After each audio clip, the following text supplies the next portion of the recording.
Сәлем достар, Ақылды балақай каналына хош келдіңіздер. Үй жануарлар туралы бақтар.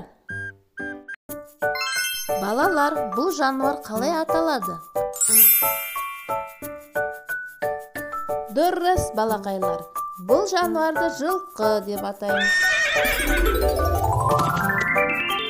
Балалар, келесі жануарды қалай атаймыз? Дұрыс, балалар, өте дұрыс. Бұл сиыр.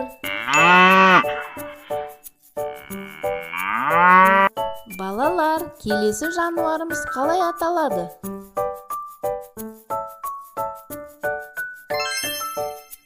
Дұрыс, балдар, бұл жануар түйе деп аталады. Балалар, келесі жануарымыз